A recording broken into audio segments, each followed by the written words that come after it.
வணக்கம் மக்களே. Nita form India YouTube சேனல்லேருந்து இன்றைய பதிவு பார்த்திங்கன்னாங்க, குண்டுமல்லி இப்போ இந்த வருடத்தோட இறுதி 4 மாதம் இல்லை 5 மாதம் விலை ஏற்றம் ஏன் அதிகமாக இருக்குது? ஒரு 500 600 அந்த ரேட்டு மாதம் தொடங்கின முதல் அது ரேட்டு இன்னும் குறையாமல் போனதற்கான காரணம் என்ன அப்படின்னு பார்த்தோம்னா, நமக்கு விலை மல்லி எப்பெல்லாம் ப்ரொடக்ஷன் குறையுதோ அப்போ பார்த்திங்கன்னா விலை அதிகமாக இருக்குது. மல்லி விளைச்சல் அதிகமாக இருக்கும்போது அதனுடைய விலை குறைஞ்சி விற்குது. கமெண்ட்ஸில் நிறைய பேர் நண்பர்கள் சிலர் கேட்டிருந்தீங்க, மினிமம் ஆர் மேக்ஸிமம் மட்டும் கேட்டிருந்தீங்க.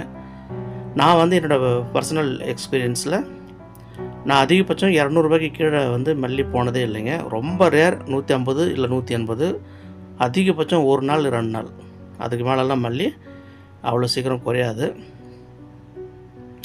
அதிகபட்சம் நான் செல் பண்ணது 1750 அந்த ரேஞ்சில் 1 கிலோ மல்லி நான் செல் பண்ணியிருக்கேன். குறிப்பாக வருடத்தோட இறுதி மாதங்கள் ஒரு 4-5 மாதங்கள் பார்த்திங்கன்னா தொடர்ந்து பார்த்திங்கன்னா விசேஷங்கள் இருக்கும், முகூர்த்த நாள் இருக்கும், அப்புறம் பார்த்திங்கன்னா நிறைய ஃபங்க்ஷன்ஸ் இருக்கும். ரெண்டாவது பார்த்திங்கன்னா மல்லி ப்ரொடக்ஷன் அப்போ அதிகமாக வராது. ஓவரால் நம்ம தமிழ்நாட்டில் பார்த்தா கிளைமேட்டிக்கலாக பார்த்தா ஒன்று ரைனிங் சீசனாக இருக்கும், இல்லைன்னா ஃபாகிங் சீசனாக இருக்கும், அதாவது பனி சீசனாக இருக்கும். இப்போ இந்த சமயங்கள் மல்லி நிறையா பூக்காது. இப்போ என்ன பண்ணுவாங்கன்னா, காக்கடான்னு சொல்லிட்டு ஒரு வகை பூ இருக்குது. அந்த பூ பார்த்திங்கன்னா இந்த மாதிரி மாதங்களில் தான் பூக்க ஆரம்பிக்கும். குறிப்பாக சொல்ல போனோம்னா நவம்பர், டிசம்பர், ஜனவரி, பிப்ரவரி காக்கடான் பயங்கரம். எனக்கு எப்போ இந்த விஷயம் தெரியும்னா, கடந்த வருடம் நவம்பர் மாதமெல்லாம் எண்டு பூ மல்லி சுத்தமாக நின்று போச்சு. டிசம்பர்லாம் சுத்தமாக இல்லை. அப்போ செடிகள் கொஞ்சம் இளம் செடியாக இருக்கிற ஒரு காரணத்தினாலே பெருசாக எங்களால் பூ கொண்டு வர முடியல. அது கிட்டத்தட்ட டிசம்பர், ஜனவரி, பிப்ரவரி எண்டு வரைக்கும் இதே மாதிரி தான் நிலைமை. அப்போது நான் என்ன பண்ணேன், கொஞ்சம் முன்னெச்சரிக்கை இந்த வருடம் என்ன பண்ணேன், ஜூன் ஜூலை மாதம் நான் என்ன பண்ணேன், ஒரு 1200 பிளான்ட்டு ஹைப்ரிட் பிளான்ட்டு கொண்டு நட்டாச்சு. இப்போ நான் கடந்த வீடியோட போட்டிருந்தேன் அந்த பதிவு. இந்த செடி 3 மாதத்தில் நமக்கு அறுவடை வந்துடும். இப்போ ஜூலை நட்டாச்சு, ஆகஸ்ட், செப்டம்பர், அக்டோபர் எண்டுலாம் அறுவடை ஸ்டார்ட் ஆகும். இப்போ அதுதான் வெயிட்டிங்கு. இப்போ மல்லி நம்மக்கிட்ட இருக்கிற எல்லா செடியும் 1 வருஷம், 1.5 வருஷம், 2 வருஷம் இந்த மாதிரி செடி இருக்குன்ற காரணத்தினால என்னுடைய எக்ஸ்பெக்டேஷன் பார்த்திங்கன்னா, டிசம்பரில் கூட, நவம்பர், டிசம்பர், ஜனவரியில் கூட என்னால் ஒரு 5 கிலோ மல்லியாவது பறிச்சிட முடியும் அப்படிங்கிற ஒரு நம்பிக்கை இருக்குது. அந்த மாதிரி பறிக்கிற சமயத்தில் கிலோ 2000 ரூபா கூட போகும், பை லக், நம்ம நல்லா இருந்தால்.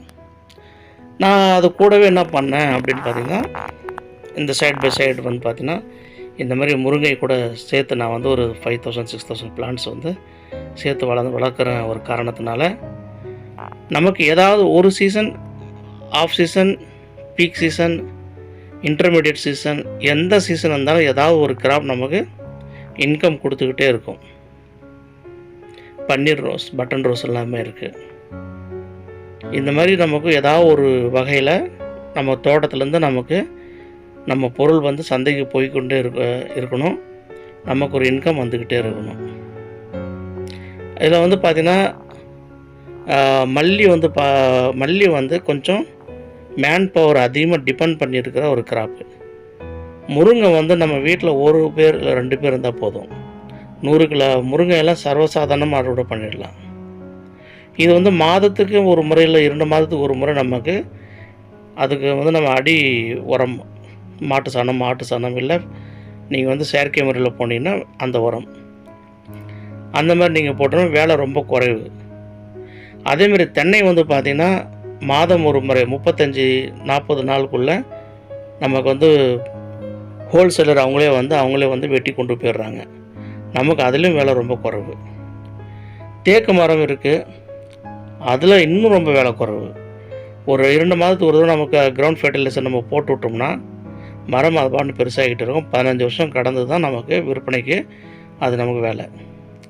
அது வந்து ஒரு பெரிய அமௌண்ட் நமக்கு லாபமாக கிடைக்கும். செம்மரம், சந்தன மரம் அதே வகை சார்ந்தது தான்.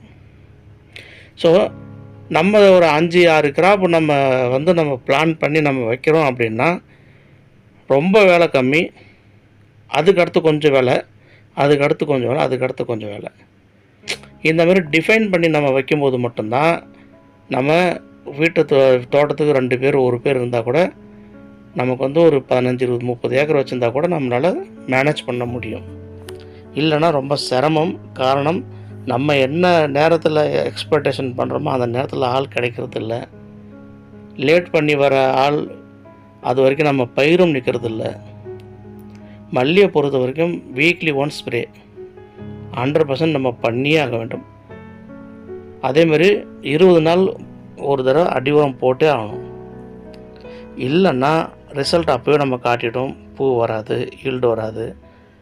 நமக்கு வந்து இப்போது மல்லி போடுறதுக்கான முக்கிய காரணம் என்னன்னு கேட்டால், மற்ற எல்லா கிராப்ஸை விட ஹையஸ்ட்டு நமக்கு வந்து லாபம் கொடுக்குறதுன்ட்டு எதுன்னு பார்த்திங்கன்னா மல்லி தான். இப்போ என்னோடய ஃபார்ம்லேயே ஹையஸ்ட்டு ப்ராஃபிட்டபுள் பார்த்திங்கன்னா நமக்கு வந்து பார்த்தீங்கன்னா லாங் டைமாக பார்த்தா டீக்வுட். ஒரு 7,000 மரம் போட்டு 20,000 30,000 போட்டால் கூட அது வேல்யூ எங்கேயோ போயிடும். அதேமாதிரி தென்னை 500 தென்னை மரம் அறுவடைக்கு ரெடி ஆகிடுச்சு. இன்னொரு 500 தென்னை மரம் வந்து நட்டுருக்கும். இதெல்லாம் வந்து 10 ரூபா 12 ரூபா காய் நமக்கு ரேட்டு கிடைக்குது. நமக்கு இது ஒரு லாபம். இது வந்து மாதம் ஒரு முறை இல்லை 45 ஒரு நாள் கழித்து நமக்கு ஒரு இன்கம் வரப்போகுது. மல்லி அப்படி இல்லை. ஆன் டே எவ்ரி டே நமக்கு ஒரு இன்கம் இருக்குது.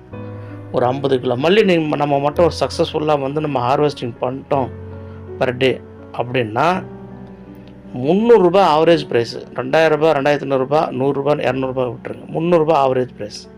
ஸோ பர் டே 15,000 அப்படிங்கிறது வந்து நமக்கு நிச்சயமான ஒரு இன்கம் இருக்குது. அதுக்கு என்ன வழிமுறைகள் தான் நம்ம இந்த வீடியோவில் இந்த சேனல் நம்ம சொல்ல போகிறோம். 50 கிலோ பூ நமக்கு வரணுன்னா 1 ஏக்கர் நமக்கு வந்து மல்லி போட்டோம்னா போதும். தாராளமாக நமக்கு 50 கிலோ பூ எடுக்கலாம். பாதியாக பிரித்து நம்ம கொண்டு வந்துடலாம். மல்லியை செடி 1 வருடம் 1.5 வருடம் ஆனதுக்கப்புறமா அந்த மாதிரி நம்ம கொண்டு வந்துடலாம். ஆல்டர்னேட்டிவ் வந்து பார்த்திங்கன்னா கொஞ்சம் காக்கடான்னு ஒரு 5,000 மரம் போட்டு வச்சுருந்தோம்னா மல்லி வராத. இப்போ இதன் மூலமாக ஒரு இன்கம் நம்ம ஜென்ரேட் பண்ணிக்கலாம்.